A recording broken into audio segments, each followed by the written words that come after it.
Hey, let's talk about Polish references in Nod-Krai. Version Luna 1 has been out for about 3 weeks now. What?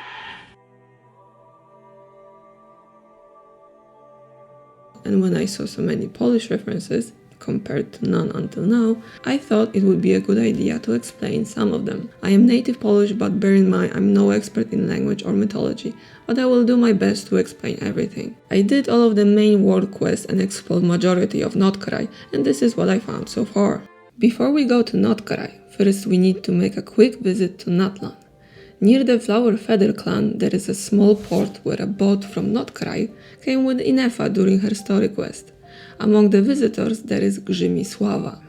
Right off the bat we can see that Genshin is not using Polish letters, which is fine, but it does affect the pronunciation. RZ is a digraph, which makes the sound ż, and L with a stroke is pronounced as wa or w, just like in the word water, so the name is Sława. The name is Old Polish and is not widely used anymore. Fun fact, the name is made out of the words grzmieć, which roughly translates to thunder, and Sława, meaning famous. So the name kinda means widely known or simply very famous. Once we get to Nod-Krai, granted you're following the quest, the next Polish name you'll encounter is Leszek. He is the bounty NPC in the flagship. Leszek is an Old Polish name, but it is still used today.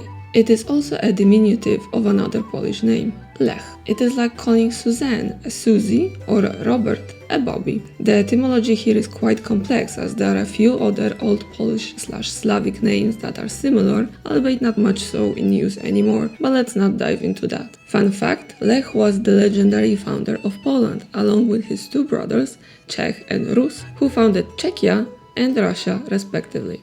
Let's stick to Nasha town for now, as there are few NPCs with Polish names scattered around. Near the port there are two men talking, Mściwój and Izbor. The first one is quite a tongue twister. Fun fact, both names in Old Polish derive from words that have something to do with war and fighting. Mściwój associated with vengeance especially. Hi baby. Neither is widely used or known today as far as I know.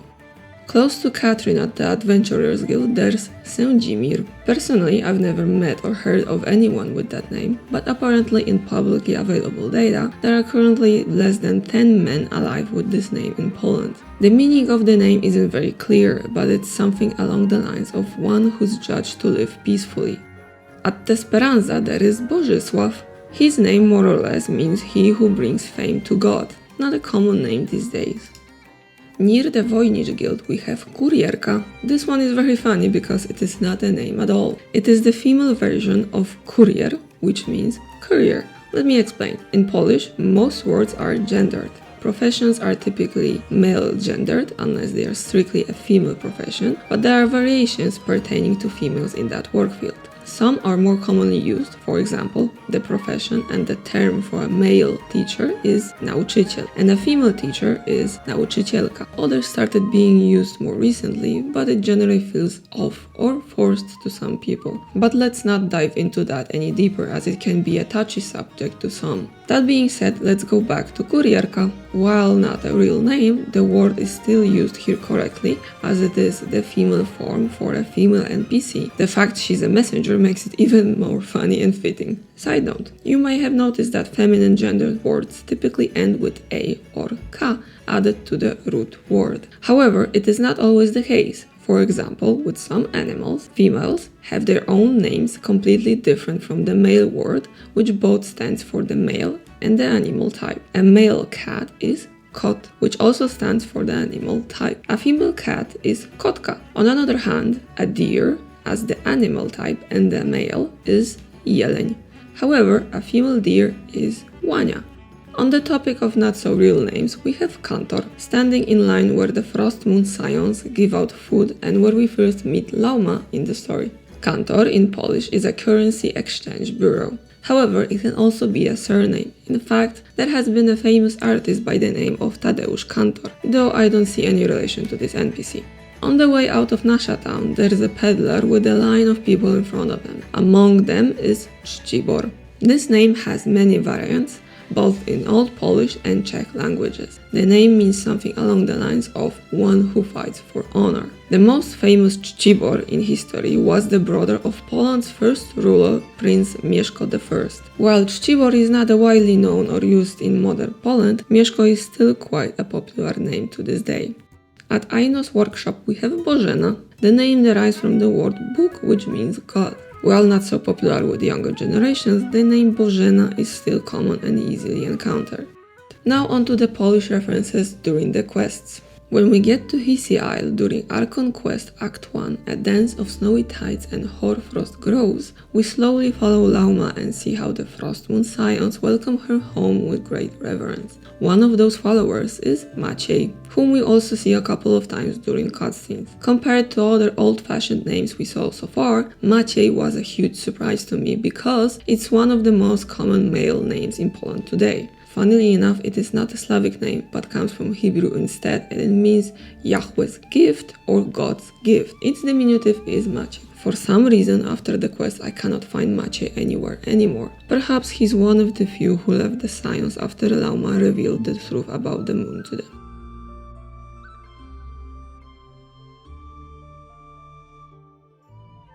During the same quest and after the encounter with the Abbess sibling, when we're at the flagship, we can hear two NPCs talking. One of them is Jolanta. The name comes from Greek and supposedly means a violet flower. It is a very common, albeit not as popular, name among younger generations. I haven't seen Jolanta outside this cutscene.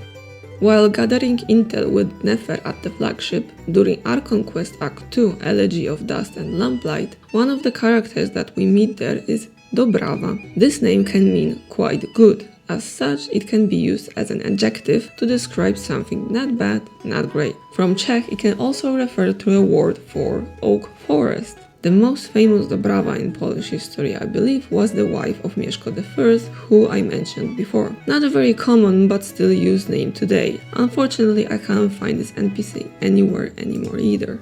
During the Mirrors, the Maze and the Tsar world quest on Hisi Isle, we meet Maite. While talking to her, she mentions a cursed stone that has an annotation of Twardowska above it. This is interesting to say the least. There are multiple legends about Jan Twardowski, a man who made a deal with the devil for magic and knowledge, and then he tricked the devil. When his soul was due, he made the devil drop him on the way to hell, and he somehow ended up on the moon. The stories are based on a real man of the same or similar name who was rumored to be a dark magician or an alchemist. He left behind multiple artifacts, one of which was a magic mirror that let the user peek into the future or speak with the ghosts of the past. Seems to fit, right? Well, not exactly. Remember when I mentioned that most Polish words are gendered? This also applies to many but not all Polish surnames. For example, a very famous Polish surname is Kowalski. His wife or daughter would be Kowalska. This means Twardowska would refer to Jan Twardowski's wife. In fact, there is a known ballad called Mrs. Twardowska, which recalls the legend of Jan, but with a twist, where he challenges the devil to spend a year with his wife. The devil deems this task impossible and runs away without taking Jan's soul. Now I have no idea why this name was used here, as it doesn't mean anything specific itself. The only connection I see here is the aforementioned moon, mirror and magic, but it's a reference to Twardowski, not his wife. If you have Flynns, there's a hidden little quest on Final Night Cemetery Isle. Ghosts don't disappear when you approach them as Flynns, and this way you can talk with the weeping girl ghost. The point of the quest is to find her parents, and her mother's name is Danuta. It's a very non-Polish name with possible Lithuanian roots. And now, the main dish. The man who inspired this video in the first place, Flynns. As soon as he was revealed, there's been plenty of discussion about him online. I will only briefly mention his names as they are not Polish. In short, from what I gathered, Kirill is of Greek origin, meaning lord or master, and it is mostly used in Russia and Ukraine. The Polish equivalent of this name would be Cyril. Chudomirowicz is a patronymic name, which uses one's father's name and adds Ovich, meaning the son of insert father's name. It is again more known to be used in Russia, Ukraine and also Bulgaria. In fact, Chudomir, or possibly Chudomir seems to be a known name in Bulgaria. In Poland, such patronymic names did not catch on much. Flynn does not sound Polish to me either. However, it appears to be the name of an alleged minor pagan deity worshipped in a specific region in Poland. He is said to have wielded a staff with a lamp on it, looking after the dead, helping them get resurrected. I would say the reference is pretty clear here. What I really want to talk about is the name of his normal attack. Pocztowy Demon Spear. You can probably guess how I feel about this from my reaction. The moment I saw the leak with his kid, not gonna lie, it triggered me. Let me explain. Pocztowy in Polish means postal, like postal code or address. That doesn't make any sense now, does it? I saw someone mention maybe they meant to use the word poczet, which has a dual meaning. One is deposit, as in to put down in advance, and the other is fellowship or retinue. There's also poczet sztandarowy, which refers to a group of around 3 people holding a flag of an organization during certain ceremonies. Without knowing Flynn's full backstory, it is hard to tell what Hoyo meant, but I doubt he was the Fey mailman. Fellowship does work for him, however, things get only more complicated from here. Pocztowy is not the correct adjective form of poczet. In fact, there is none, because poczet is a noun. An adjective can be added to it, but it cannot be used to describe something else. But wait, there's more. Adjectives vary based on the gender of the nouns. If you want to say nice teacher, you would say miły nauczyciel or miła nauczycielka for male and female teacher respectively. Even if poczet could have been used as an adjective, it wouldn't fit here because the word for spear in Polish is feminine gender, so the word describing it should end with a.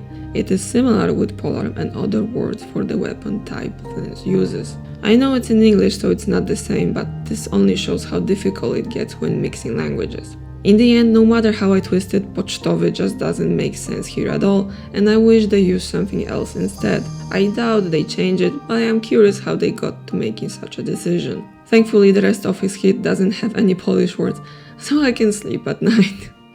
A few honorable mentions. I know Lauma is based on a Lithuanian goddess of fertility, but while doing some research I found there was a mythic creature in Polish folklore named Wauma. Parents used her to scare children though, I mean just look at her.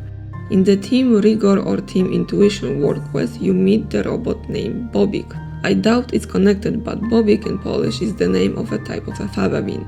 Jagoda in Czech and Slovak is a word meaning strawberry. The Polish equivalent is jagoda, which means a forest blueberry. I have no idea how one word from the same origin diverged to describe two completely different berries, but oh well. Last but not least, the Wild Hunt. Thanks to the Witcher series, the Wild Hunt became widely known, but also commonly associated with Polish folklore. However, it is a belief spread across Europe, so let's not take sole credit for that. In general, it is a wave of evil spirits causing misfortune to those who encounter it. That is all I could find in Nod-Krai so far. It is possible there are still NPCs I haven't met and other Polish references I have yet to find. Let me know if I missed anything and if Nod-Krai and Genshin in general introduces any more Polish references in the game in the future, then I will gladly make another video like this explaining to the best of my abilities. Thanks for watching. Happy Spooktober!